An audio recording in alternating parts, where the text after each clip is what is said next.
There's a new rhythm to global power: quiet, seismic, and green.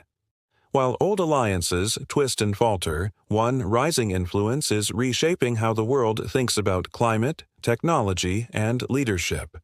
At the heart of it, China. Not just as a big polluter, but increasingly as a central actor in clean energy, supply chains, and the emerging green industrial order. China recently announced a new climate plan at the UN General Assembly. By 2035, it aims to cut net greenhouse gas emissions by 7 to 10% from its peak levels. On paper, that target sounds modest, especially when experts say China needs to aim for at least a 30% reduction to align with the Paris Agreement's goal of limiting warming to 1.5 degrees. Still, there's something more powerful than the headline number. What China is doing already. Renewable capacity is soaring. In China, 1 in 2 new cars sold is electric, double the ratio in most of Europe. Between 2022 and 2024, its wind plus solar generation capacity almost doubled, and by mid-2025, 3 out of every 4 solar and wind projects under construction around the world are happening in China. If that sounds ambitious, it's backed by global trends.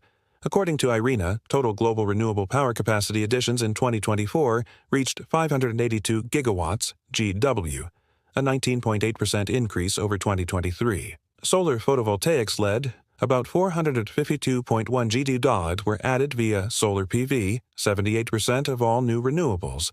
The rest, mostly wind.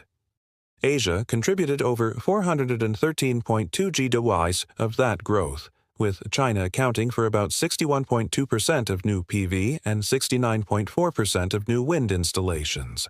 Investments follow. Global energy investment in 2025 is projected at $3.3 trillion, with clean energy technologies, solar, wind, nuclear, grids, storage, receiving more than double the capital flowing into fossil fuels.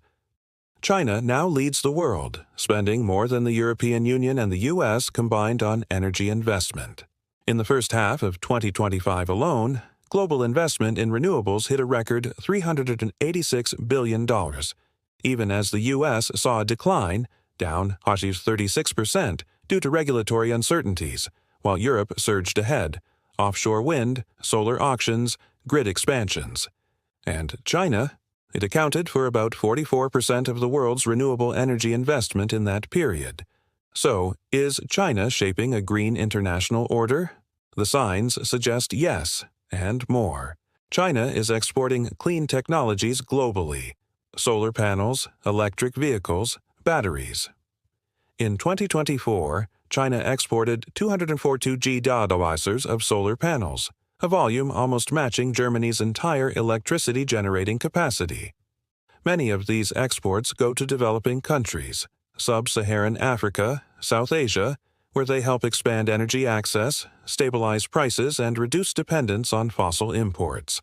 Likewise, Chinese firms have invested in clean tech factories in 54 countries across every world region, totaling at least $227 billion since 2022.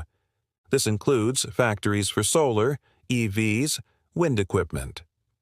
Through the Belt and Road Initiative and other bilateral deals, China is not just building capacity, it's trying to shape rules, standards, supply chains, and economic dependencies.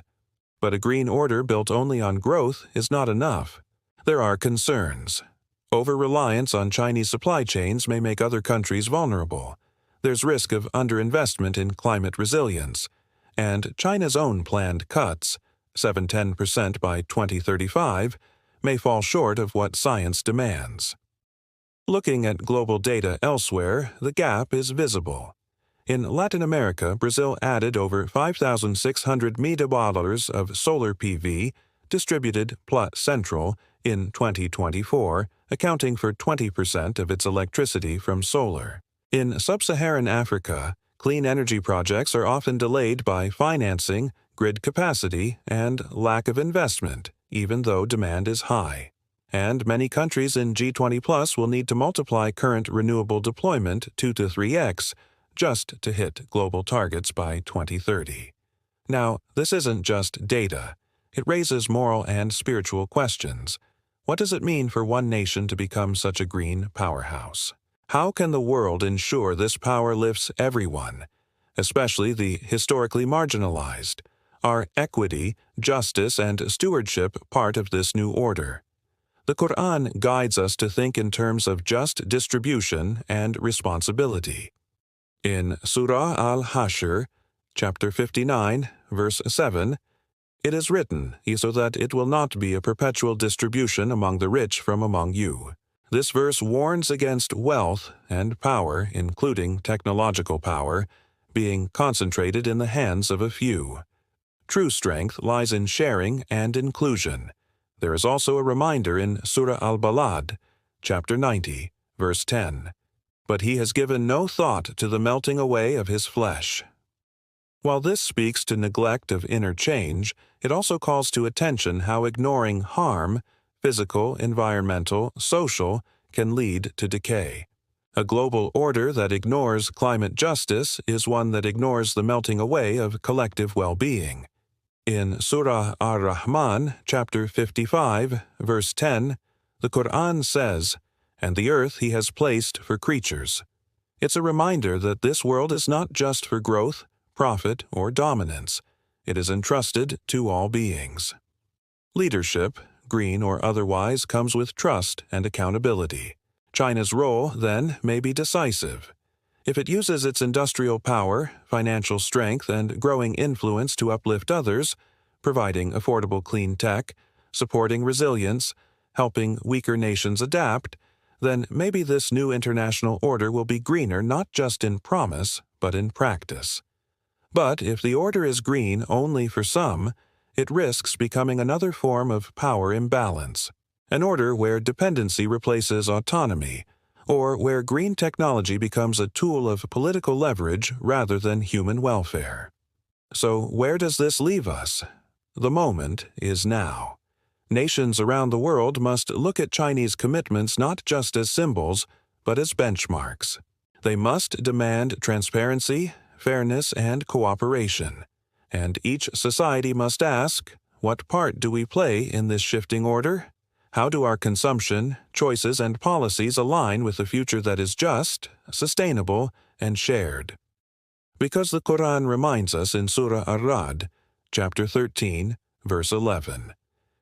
Indeed, Allah will not change the condition of a people until they change what is in themselves. The shaping of new international order starts with individuals, communities, and nations choosing to act with responsibility, wisdom, and justice.